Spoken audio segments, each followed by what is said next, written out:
Welcome to my channel Cine Chills. Let's enjoy the explanation of the movie. Oh, I've been updating Japanese horror movies recently. We talked about The Grudge and The Call before.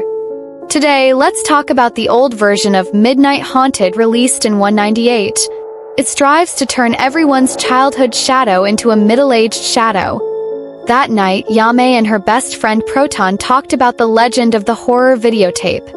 It is said that everyone who has watched this videotape will receive a strange phone call and then die strangely 7 days later. Yame's face was full of eyebrows when she talked about it, and she didn't notice that Proton's face was gloomy. Turned out that she had watched that videotape in a small hotel when she went out to play with 3 friends a few days ago, and also received that strange phone call. Yame wanted to continue. When I asked him about the details, Proton suddenly said he was joking. 2 girls laughed so hard that they fell backwards and shook their bodies. They wanted to join their game, but at that moment a phone rang downstairs. 2 girls were immediately scared. Tomoko admitted that what she had just said was true. The brave Yame rushed downstairs and answered the phone. Turned out to be Tomoko's mother, who called and said they would be back later and asked Tomoko to be honest and not to tear down the house.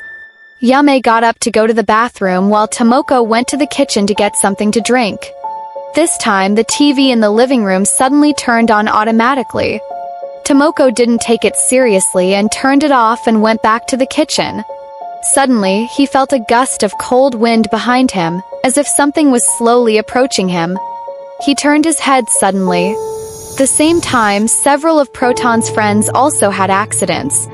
They all opened their mouths and eyes wide, as if they were telling that they really wanted to live again. 500 years ago, Proton died. Yame went crazy. When she was taken away by the hospital, she kept yelling that she couldn't go to a place with a TV.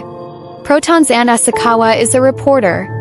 She is also investigating the hot topic of horror videotapes. They found a few high school students. The descriptions of several people were similar to what Yame said above. First, a little boy went to Aizu for vacation with his family. In order not to miss his favorite TV program, he used a camera to record the TV. As a result, he accidentally recorded the horror video on a late-night program. A female student watched the video with her boyfriend.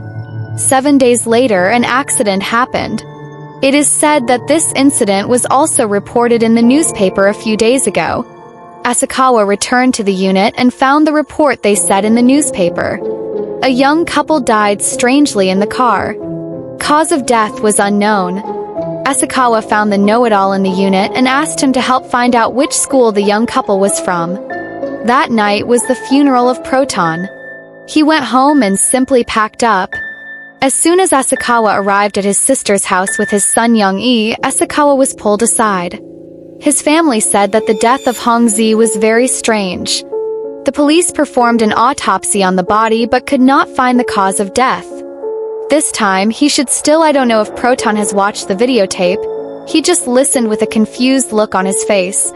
While they were talking, his son Young-i followed a familiar figure to the second floor. Proton loved playing with Young-i the most when he was alive, and maybe he couldn't change this habit even after his death. Young-i somehow walked into Proton's room. The room remained the same as before, except that there was a videotape inexplicably in front of the TV. Children do not understand the meaning of life and death.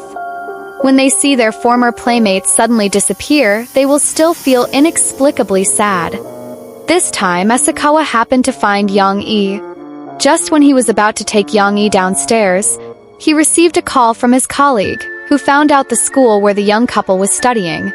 It was a girls' school called Shengchi in Yokohama City. Qian Chuan's heart skipped a beat when he heard this. In order to verify his guess, he ran to the door and took a look.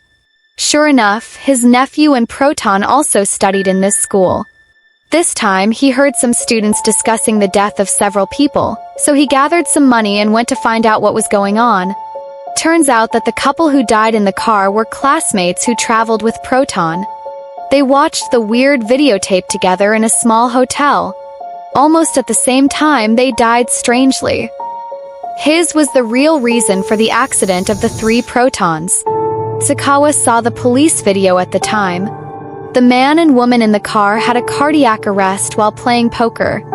Their terrified expressions seemed to have seen something terrible. Asakawa couldn't bear to see his sister in a trance all day long and was determined to investigate the truth of Proton's death. Our video today ends here. If you like it, please subscribe, follow, support me. See you in the next movie.